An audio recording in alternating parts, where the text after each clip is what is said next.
Well, I've got spare parts from my last broken heart.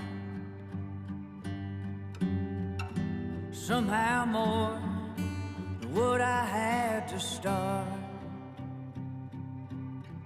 Yeah, I've got spare parts.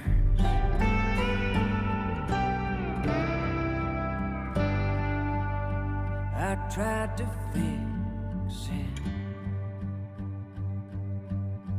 best I remembered it. I hope it runs when I fire it up, 'cause I got spare parts. So if you see something that you might need, anything you can use, what's left of it might be the perfect fit, 'cause I got spare parts.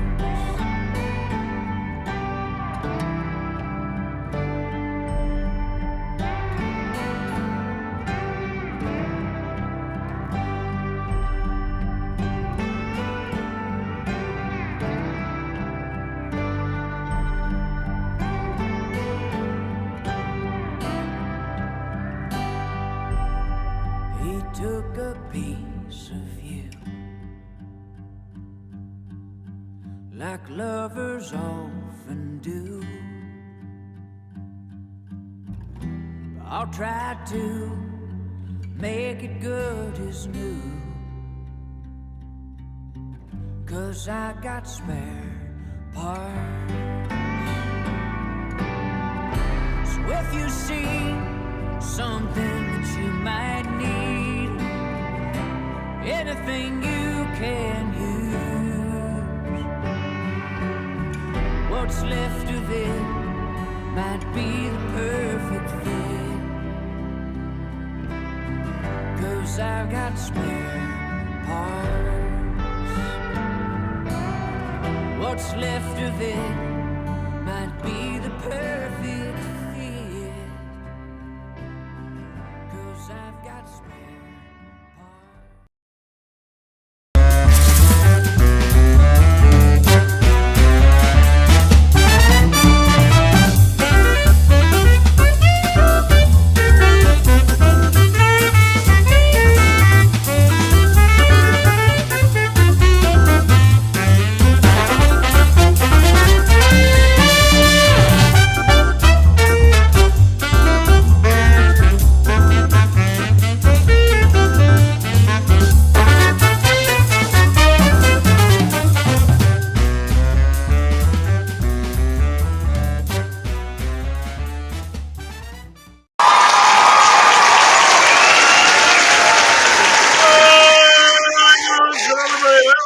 Welcome, everybody, to another episode of Politicking with Mr. B. You want it, you got it, here live and in person from Epping, New Hampshire, home of 3 of New Hampshire's governors, of which I can only ever remember one, the guy by the name of Prescott. The other 2, one of these days, maybe, but unfortunately, we'll have to go after that. And by the way, got the Black Lobster shirt over here. We got on vacation a number of years ago, my wife and me. Just a little something to remember. Be coming up on our anniversary soon, so we'll be deciding what we're going to be doing with that over there. But all of those things going on over there, want to give a big shout out to the people that are now dealing with the aftermath of, again, being attacked by the terrorist organizations over in that are happening in Israel. Apparently, they've received rocket attacks. Now there's going to be retaliations and this and that, whatever else. The Israeli people, I want to give a big shout out to them because they need to stay strong, and they are staying strong. So that, but all of these things having been said, Mr. Blazeman, we've got a program that we want to get on. But before we do anything else, we want to give our country the proper flag salute. So if you can run up our colors, we're gonna start the program off and have a heck of a good time. We're out there. I pledge allegiance to the flag of the United States of America and to the republic for which it stands, one nation, under God, indivisible, with liberty and justice for all. And when I say all people, I've seen all people, tall, short, skinny, fat, whatever, no matter what your orientation is or whatever you identify or what your floppa thing is, it's going to be the buzzword of the day and whatever else people are going to, whatever they're going to do. But if you're here illegally, you are breaking the law. Please go out. Come in the right way, the way the people, my family did, and millions and millions and millions and millions and millions of others did. It was fair. It is what is right. That all having been said, well, there are a number of things that are that have very recently developed that a lot of people haven't heard about yet. Not the least of which being, ladies and gentlemen, I've just received word very recently that the three top people that are being held down in Guantanamo Bay for the last 20-something years, having to do with masterminding the attacks on September the 11th, have come to a plea agreement. Would you believe it or not? They're gonna plead guilty to a whole bunch of things, including the murder of 2,900 and however many people got killed. Big whoopty shit, ladies and gentlemen. The reason they're going to do this is because so that they take the death penalty off the table. Nearly 3,000 people got killed. They don't want to die. Suddenly, when these things they have, these people go out there and they tell them, "Oh my God, you kill people. You're gonna have however many all of these virgins, this, that, whatever else. They're responsible for killing over almost 3,000 people. They don't want to get their virgins. What kind of crap is that?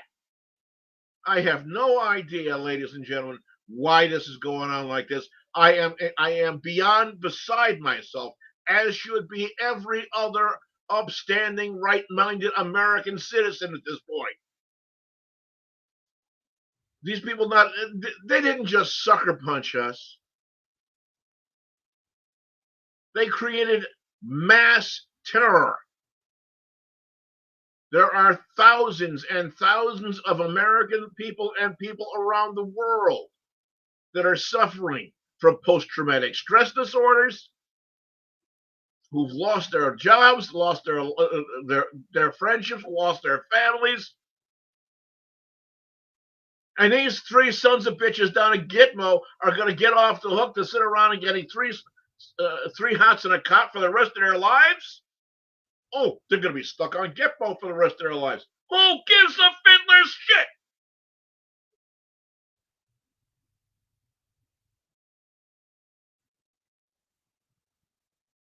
Sorry, folks.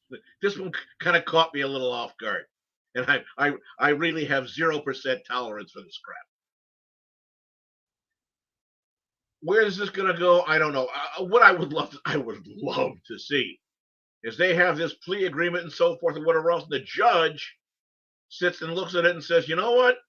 No, I'm not accepting it. You people are going to die, and that's all there is to it." That would be a beautiful thing to happen.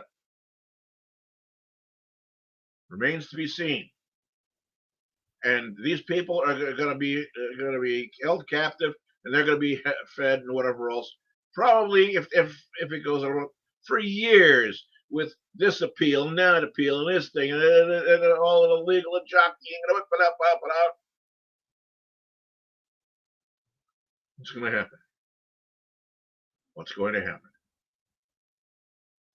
All I can say is they have turned around and given one big, incredible gobsmack to each and every person who has family who has been victimized by these people.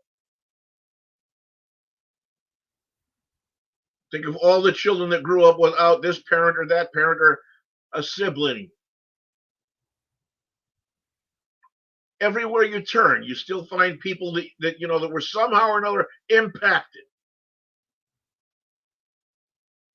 a very close personal friend of mine had a relative whose husband died.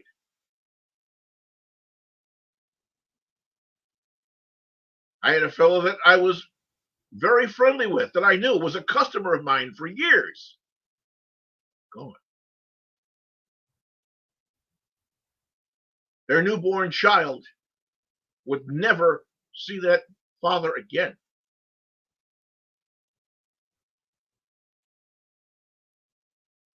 And these people are going to be allowed to stay alive. God help us. God help us. We have comments here from Ann Harper. Good evening, Ann. Thank you very much for coming in. Death penalty is called for, needs to be denied. And our host, of course, says, what happened to them wanting to die for virgins? Yeah, no kidding. And plea needs to be denied by every court in the country.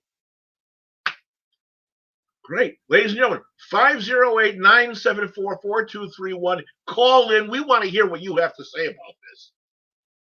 I mean, I've got a hell of a show that I had lined up, and this came out probably about 15 minutes before we were going on the air, and I heard about this, and I can't tell you how sickening this is. I wish I had more information for you about all of this, but I don't.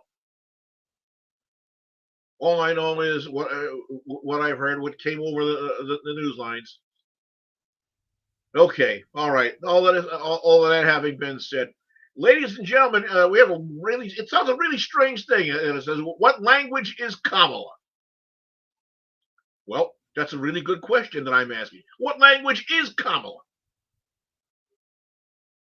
The way that she speaks about one thing and another thing, and it goes around in circles and this and that, blah, blah, blah. You don't understand what the hell she's talking about, or if she's talking about something, it makes absolutely no sense. And the manner in which, at times, she is presenting herself and speaking, not only in the language, but the mannerism, and even, dare I say, I mean, her dialect changes to suit the crowd, which is something that I would call pandering, which makes it makes absolutely no sense. One moment you're speaking to a person like this, and the next thing, if I sitting here speaking to you right now, just as I am, and suddenly I started speaking, hold on, the hands in there, please hold on,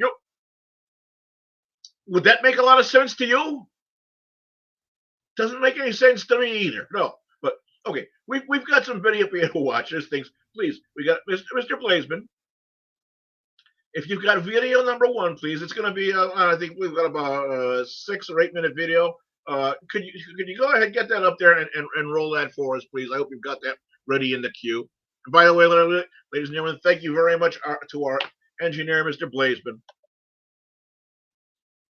Go ahead. I said when we became a team and got elected that the vice president was going to be the last person in the room. She didn't realize that means she gets every assignment. But the vice president and I and all of us here have been working very hard to pass the legislation that is going to beat this virus, as well as get people back to work and change their prospects. And so she's traveling all over the country working that. In addition to that, there's about 5 other major things she's handling, but I've asked her, the VP today, because she's the most qualified person to do it, to lead our efforts with Mexico and the Northern Triangle and the countries that help. We're going to need help in stemming the movement of so many folks stemming the migration to our southern border. So this new surge we're dealing with now started with the last administration, but it's our responsibility to deal with it humanely and to stop what's happening. And so this increase has been consequential, but the vice president's agreed, among the multiple other things that have happened in the meeting, and I appreciate it, agreed to lead our diplomatic effort and work with those nations to accept the returnees and enhance migration enforcement at their borders. At their borders. We're already talking with Mexico about that. She's already done that. We're going to be dealing with a full team now that we have to be able to deal with the problem here at home, but also to deal with it now in terms of in country. What you're watching, and I ladies can think of and gentlemen, by the nobody way, who is back in who's better 2021, qualified to do this than a when former President Biden was appointing her the border second czar. largest Attorney General's office in America after the United States Attorney General in the state of California, and has done a great deal upholding human rights, but also fighting organized crime in the process. So it's not her full responsibility and job, but she's leading the effort, because I think the best thing to do is to put someone who, when he or she speaks, they don't have to wonder about, is that where the president is? When she speaks for me, doesn't have to check with me, she knows what she's doing, and I hope we can move this along. So, Madam Vice President, thank you. I gave you a tough job, and you're smiling, but there's no one better capable of trying to organize this for us. Well, thank you, Mr. President, and for having the confidence in me. And there's no question that this is a challenging situation. As the President has said, there are many factors that lead President to leave these countries.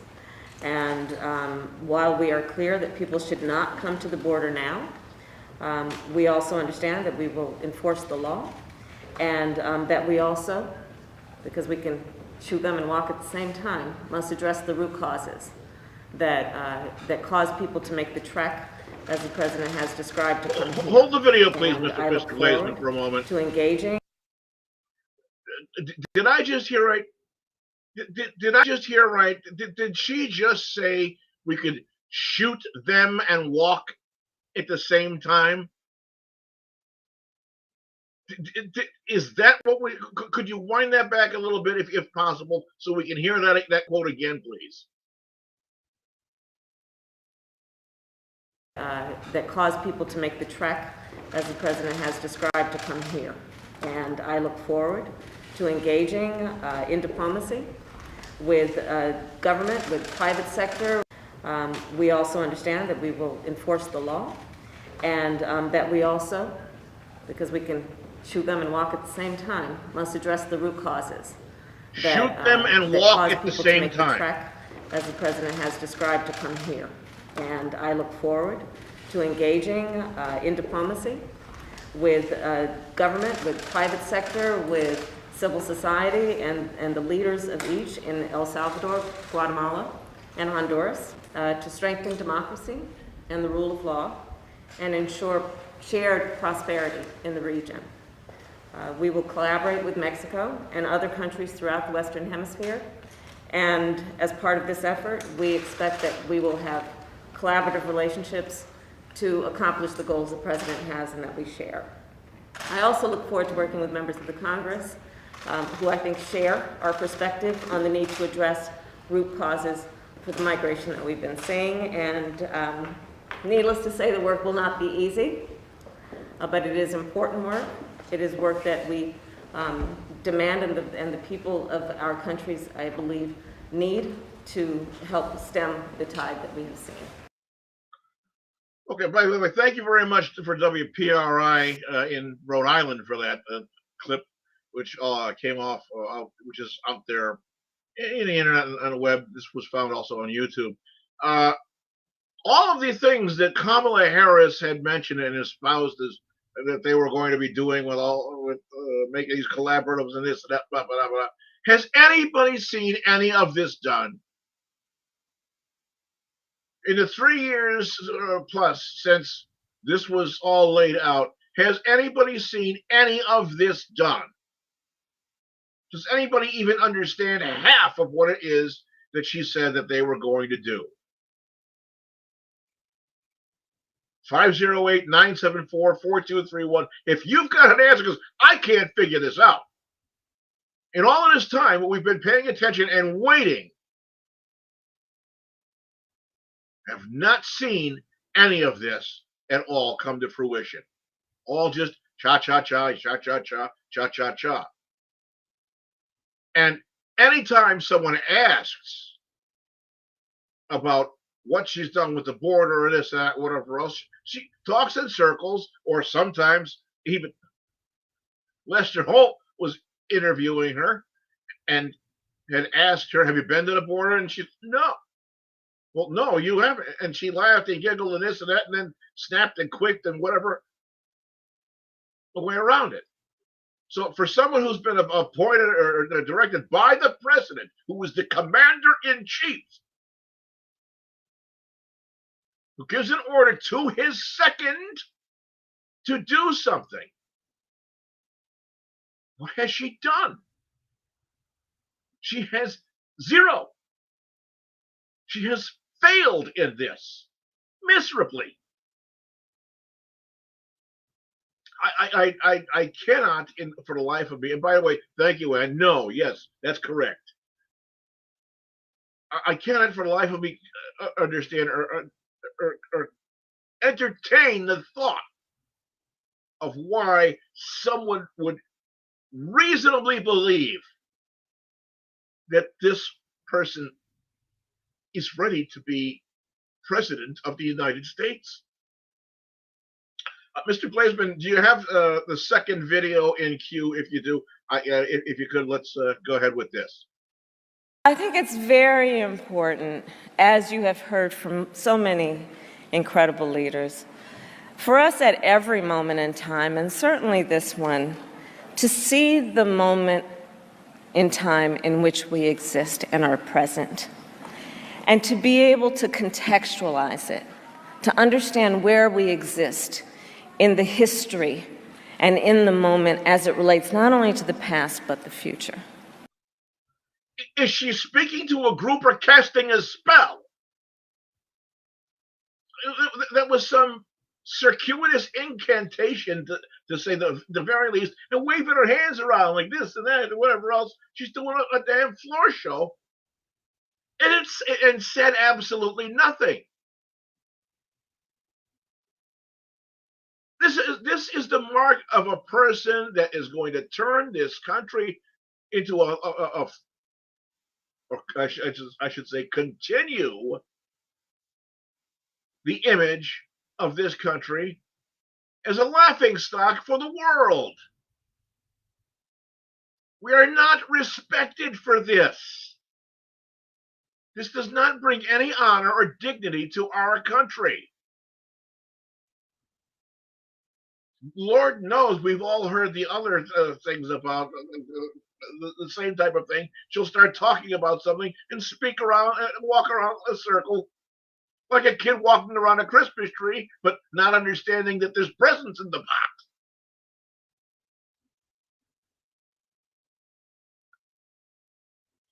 Where do people get the inclination to vote for this person? What is the driving aspect? I have no idea. Has anyone seen any true mark of leadership coming from Kamala Harris? Every time that there is something that is serious that is put before her, if she's not laughing,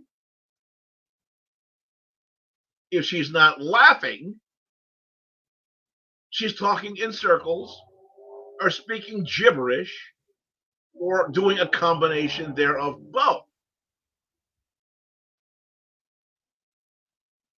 To say nothing of the fact that this lady, when she was first in office, 90%, she had a 90% turnover rate in the first year of her being as vice president of her staff.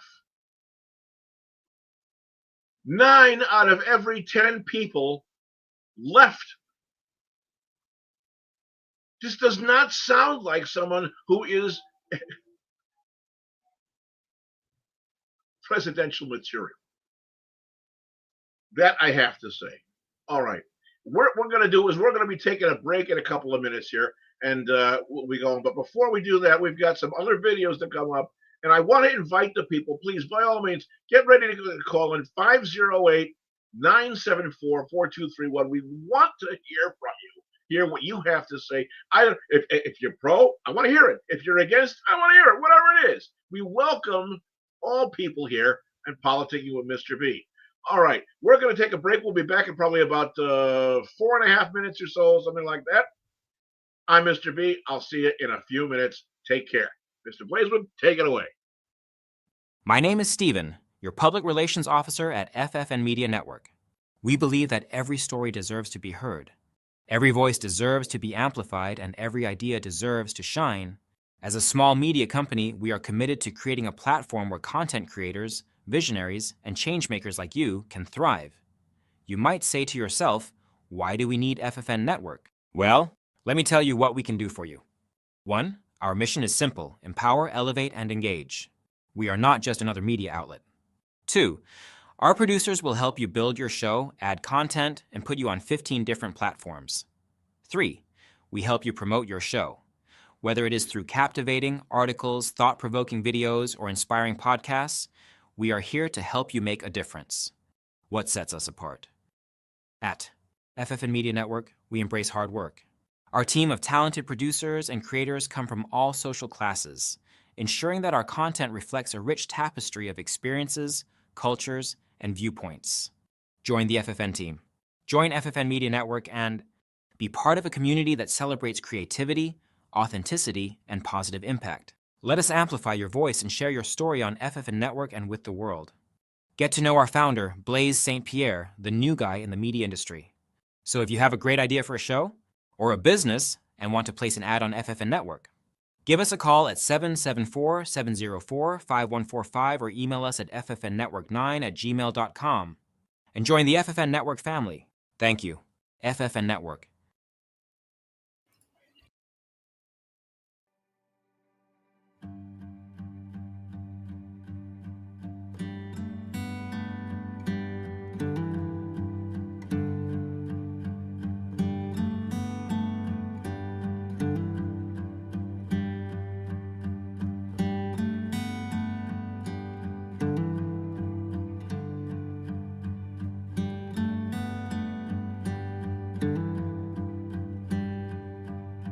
Well, I've got spare parts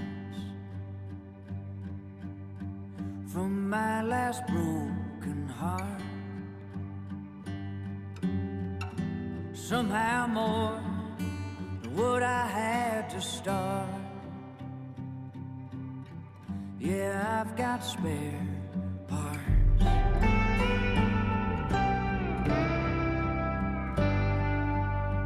I tried to fix it best I remembered it. I hope it runs when I fire it up, 'cause I got spare parts. So if you see something that you might need, anything you can use, what's left of it might be a perfect fit, 'cause I got spare parts.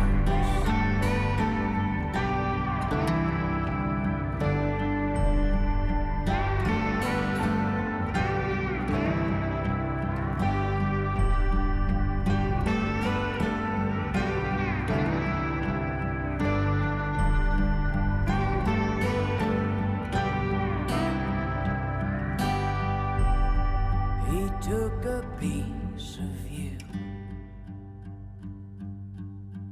like lovers often do. I'll try to make it good as new, 'cause I got spare parts. So if you see something that you might need, anything you can use,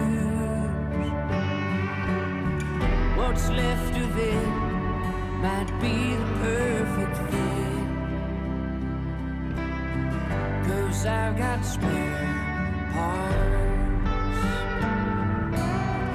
What's left of it might be the perfect fit.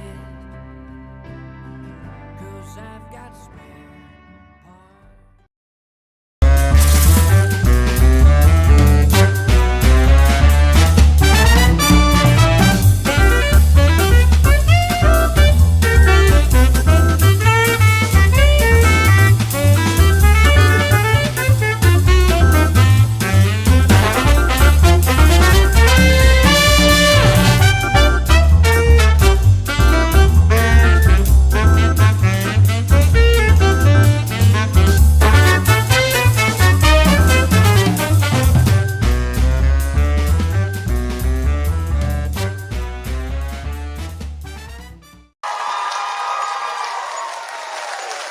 Welcome back, ladies and gentlemen. We're politicking with Mr. B. We're in the bottom half of the hour now, 7:30 at night here on the East Coast. And ladies and gentlemen, I got to tell you, we're talking. What I'm saying is, what language is Kamala? Well, we have the phone ringing here. We're going to be having someone coming in. Hello, caller. You're live and in person on the air with Politicking, Mr. B. Welcome. Where are you calling from? Oh, hi, Jeff. This is Ann. And good evening. Good to hear from you, young lady. How you doing? Good. I'm good. You know, I was listening to the show when you were talking about Karmala. I have problems with this whole administration. Biden acts like he was left with a problem with the borders, and yet he's the one that opened the borders, took down President Trump's wall, sold material for the wall, and now all of a sudden, Kamala's going to fix the problem that he was left with. Preach it, baby. Preach it. Yeah. Absolutely. I know. It's just, I don't know. She speaks gibberish. And she speaks in gibberish. She does double speak, and her mouth goes this way, and her actions, if any action or whatever actions happen, go in another direction. As you said, she said they're going to do these things, all of these wonderful things, and the next thing you know, the people are pouring in over the border. And tell me something, from an aspect of being a person, you're down in the South, down in Florida, correct? Yes. Okay. From an aspect of someone just down there, down in South or whatever, what sort of fear do you have about things coming over a border when there's no protection? Now, I know in Florida, you've got a tremendous aspect with the Coast Guard. It's taking care of things, so people that are illegals coming in from boat transports, drugs and things like that. I mean, why do you see a difference, or should there be a difference at our southern border down in Texas? Why? Well, thank God we're lucky enough to have DeSantis as a governor who's really stood his ground as far as stopping people coming in. I mean, he's done everything he can, and yet still we're having issues. And my God, my heart goes out to people in Texas. I've known people that have lived in Texas. I don't keep in touch with many of them that are still there, so I don't know what's going on as far as that goes. But just seeing the news, it's heartbreaking. How can anybody that claims to care about this country open our borders like this and feel that that's justified? I'm going to tell you something, how bad this really is getting. I have kin that lives down in Texas, in the city of Houston. And she is married to a fellow who is of Mexican descent, but was born and raised here in the United States. He is an American citizen.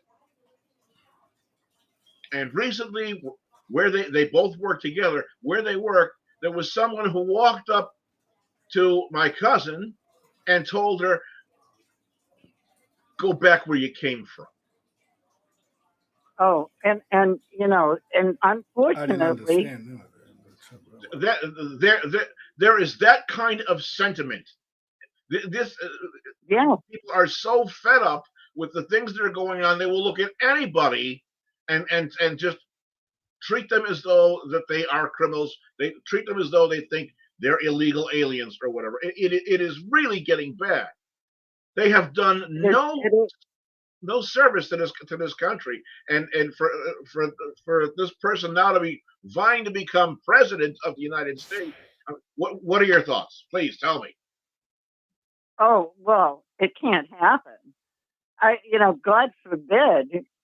When I think Trump was taken out of context when he said it would be a bloodbath, I don't think he meant his people would be acting crazy and doing horrible things.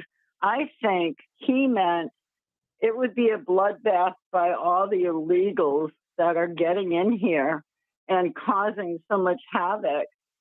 It's sad. You don't see Republicans burning buildings and. Thank you. Absolutely. Okay. You don't see that. I mean, that's not who.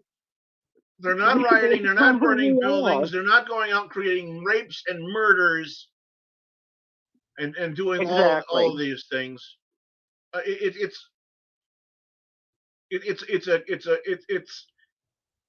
It's a very dangerous point in our country's history. It is. It's scary, and I fear for my. I have a granddaughter that's actually traveling to Tennessee right now, and I fear for her. She's all excited. She has a new job, and she's driving, from New Hampshire to Tennessee, and I'm thrilled for her. But this isn't the world I grew up in, that I could travel, without worries from Florida to New Hampshire and back again by myself with nothing but either a dog or my dog and cat. It's a whole different country that we live in, and I worry about her. Ladies and gentlemen, you're hearing from In America. This is America. This is the sentiment, the true sentiment of what people are feeling here in the United States of America right now. I'm going to tell you, when I grew up, I can remember times we didn't close and lock our doors. We didn't have to. I remember times my father and mother loading us kids into the car, going out, in the early evening, getting some soft serve ice creams or whatever else, and the front door to the house only is open. The screen door was closed, to keep the flies out, and that was it. We didn't have to worry about such things. Now, no, it's a different world. And to know that people, not only people who are illegally entering, people that are endangering our country, people who are tied to terrorist organizations, people who are tied and coming from places that are governments that are not friendly to the United States, that have no business being in Mexico, crossing the border into the United States. But they're coming up through. Why? Because the thing has got a hole in it. The Titanic had a smaller hole in it than our border does. This is craziness. Now, I want you to stay on the line, Ann. We're going to show this next video. Now, remember what I was saying? What the title was about? What language is Kamala? It's not only what language, but how she presents it and how her elocution and manner of speech. Mr. Blazeman, if you've got that next video, we got to see this. Ladies and gentlemen, you're not going to believe this. Oh, I And will. you all helped us us win in 2020, and we're going to do it again in 2024. Yes, we will. What the hell is that? Yes, we will. Ridiculous. So let's get right down. So I'm gonna get into some business now. I'm gonna get into some business. I'm gonna get into some business now. All right.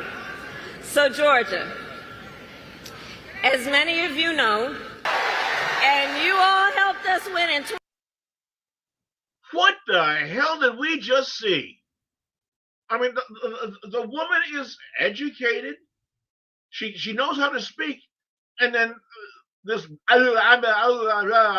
business blah, blah, blah, blah, blah, comes out of her. What the hell is that? I wonder how much money she paid those people to hold her name up. Yeah,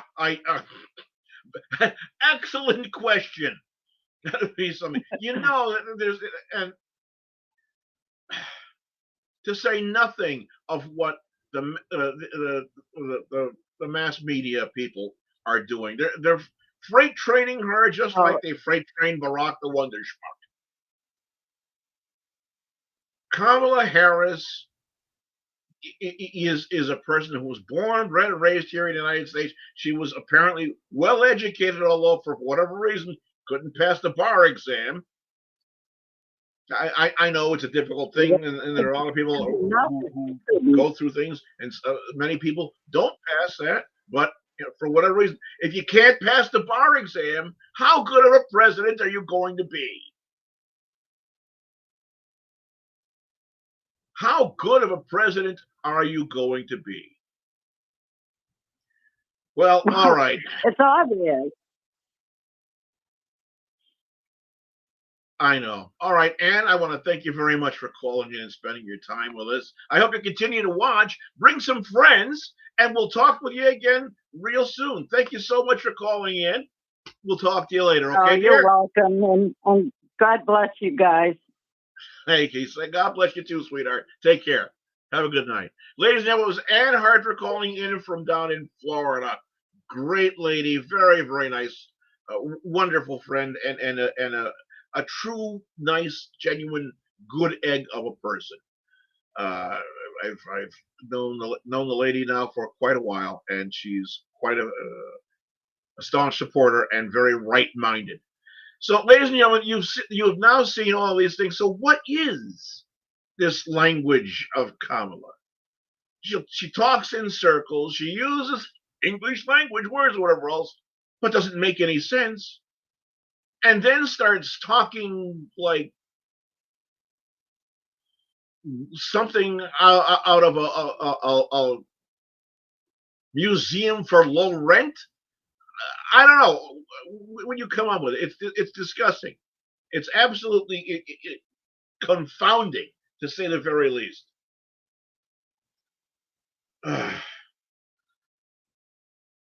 We've got another video to come up. And the reason why I brought this video up is because Kamala Harris was supposed to be in on the stage along with former President Donald Trump. Let's see what happened. Mr. Blazeman, go ahead and roll it. Wrong video, B. Wrong video? Okay. Which video do we have then?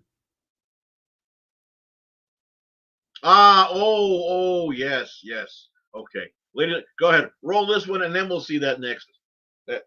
Some of the reporters who assembled there, and right out of the gates, there was what can best be described as a contentious exchange where the former president said, I'm asking this through the lens of someone who represents the president, vice president, not someone who has to speak as a campaign question. He says of Kamala Harris, the vice president, she was always of Indian heritage and she was only promoting Indian heritage. I didn't know she was black until a number of years ago when she happened to turn black, he said, and now she wants to be known as black. So I didn't know, is she Indian or is she black? Wow. She has always, this is unclear, I respect either one, but she obviously doesn't because she was Indian all the way and then all of a sudden she made a turn and she went black. Your response to those comments? he is a candidate, so I'm going to be super careful. Wait, no, hold on, Okay. hold on. I have more to say. I certainly have more to say. As a person of color, as a black woman who is in this position that is standing before you at this podium behind this lectern, what he just said, what you just read out to me, is repulsive, it's insulting, and no one has any right to tell someone who they are, how they identify. That is no one's right. It is someone's own decisions. I'll add this. Only she can speak to her experience. Only she can speak to what it's like. She's the only person that can do that. And I think it's insulting for anybody. It doesn't matter if it's a former leader, a former president. It is insulting. And we have to she is the Vice President of the United States, Kamala Harris. We have to put some respect on her name, period. Thank you. Oh, my goodness. Go ahead, John, all the way in the back. Okay. Thanks, Karina. Can you talk about what efforts Obviously- are being undertaken as Obviously, you can see that she didn't know which way to go with this. Obviously, you can see that she got all choked and whatever else. And there's which way to spin it. I don't remember the name. B, may offhand. I help a little bit if you don't mind? Please, by all means, Mr. Blazeman, of course, you welcome you. The last video that we watched, she was being mocked, isn't the right word for it, but she was being blasted because her accent changed to Southern. Yeah. That's why. She wasn't blabbering incoherently. She tried to speak Southern, and I understand that, but the way the words were coming out. no, I'm not disagreeing with you. I'm saying part of the feedback she was getting is because she tried switching her accent to Southern, like she's always been there, trying to relate to everybody in Southern. That's I know. I understand. It's just ridiculous. That's part of Thanks for letting me language. in. I understand that. That's all part of Kamala language. Suddenly, without warning, she became Southern.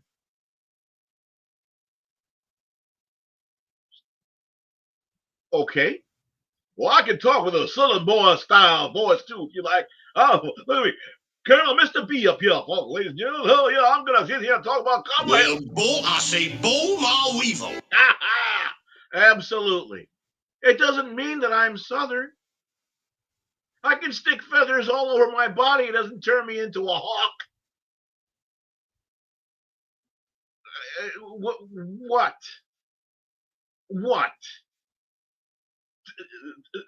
To me, personally, as a person, speaking to someone else, I believe in my heart and in my soul that I do justice and I do honor and I do respect to you when I speak, as I am who I am. Not trying to put on anything. I can see if I want to get on a stage, if I want to be part of a theatrical production, and the part that I'd be playing would call for me to speak like someone who was an immigrant from another land with an accent of that nature, I could understand that. But she's not on a stage acting, or she shouldn't be acting. For people to be voting for a person, we have to vote for the person, the real person. Not this person who can, for a moment, I'm Southern. Oh, what next? Chinese? Is she going to start speaking like she's a person who's from China as an immigrant to try and get Asian immigrant votes? This is what's called pandering. It is stupid. It is wrong. And duck. Yeah, of course. It is pandering and it is wrong. That is another nail, if you will, for me, in the coffin lid of her candidacy as president.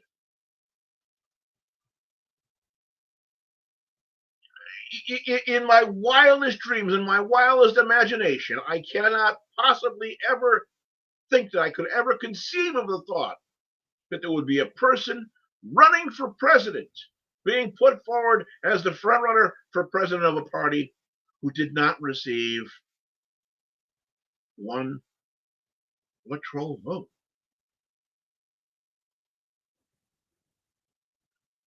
Think about that. And when she ran years ago, she didn't even carry her own home state. But suddenly she's the end all be all. I mean, this is nuts.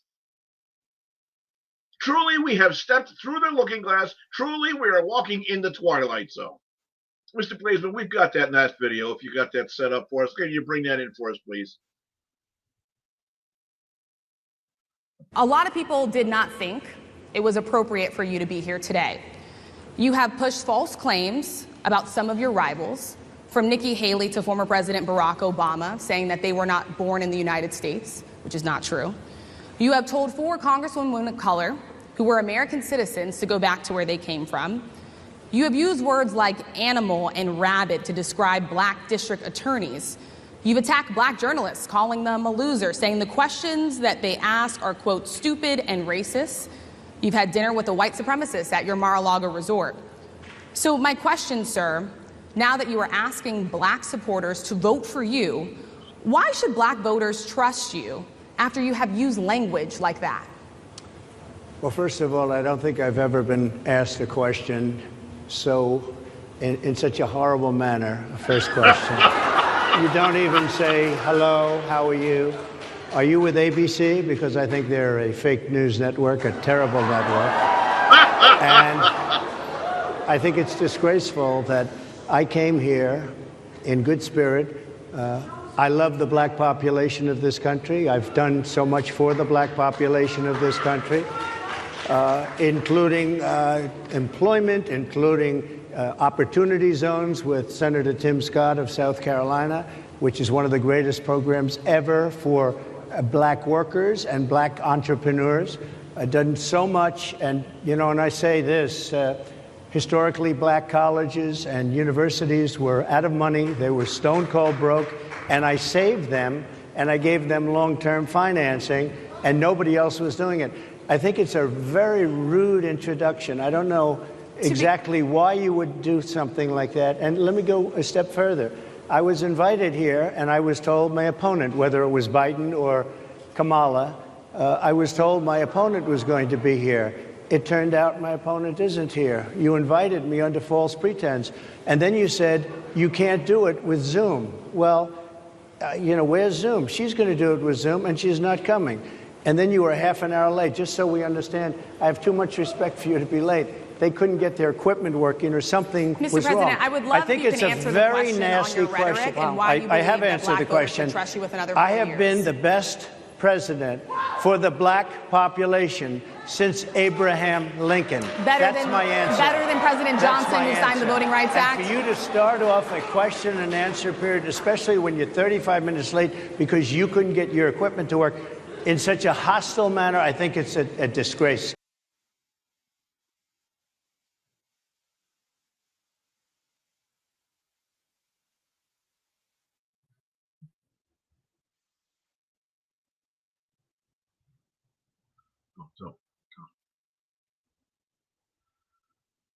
Oh, dear. All right. Are we still connected? I certainly hope we are. Ladies and gentlemen, yep.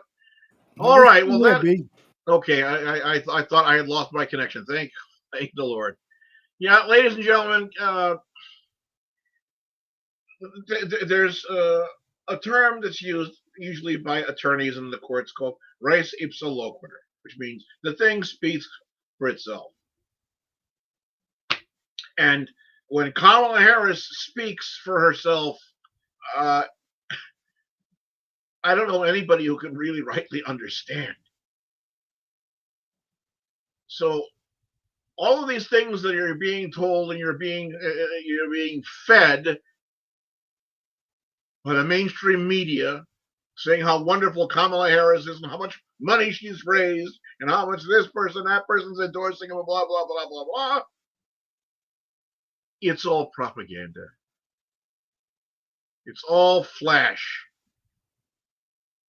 There's no substance here. If the woman doesn't have enough respect to go down south and say, you know what?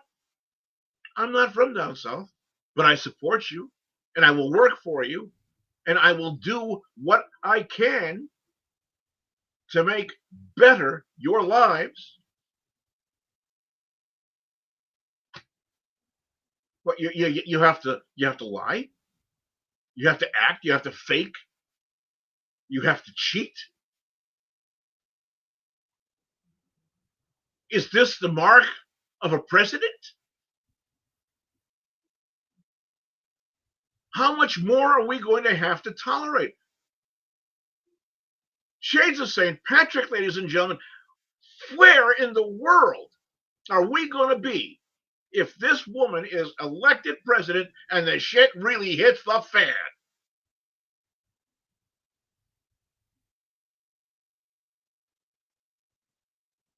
I've said it before, I'll say it again, and especially about her. This woman couldn't be more confused if she were Helen Keller trying to read a handful of bubble wrap.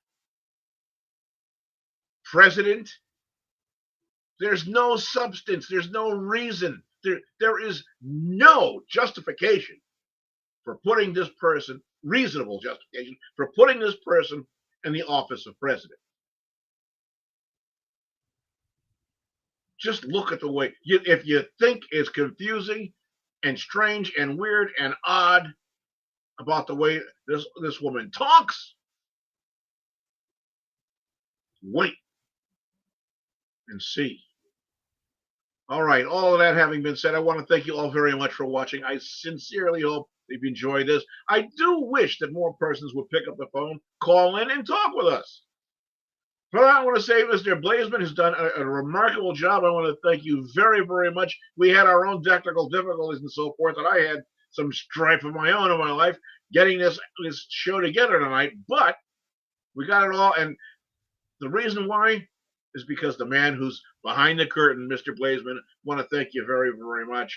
I'm Mr. B. This is Politicking with Mr. B.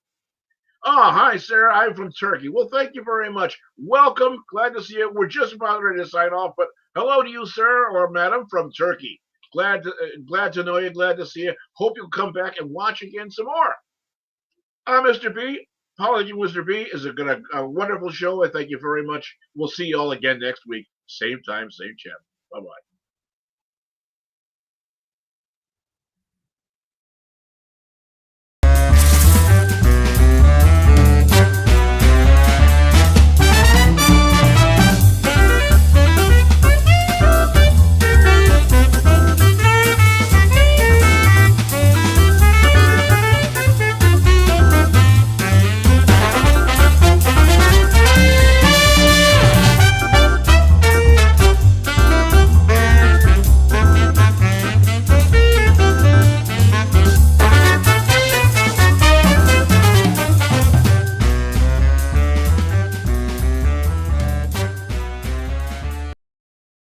You have just watched an FFN Network production.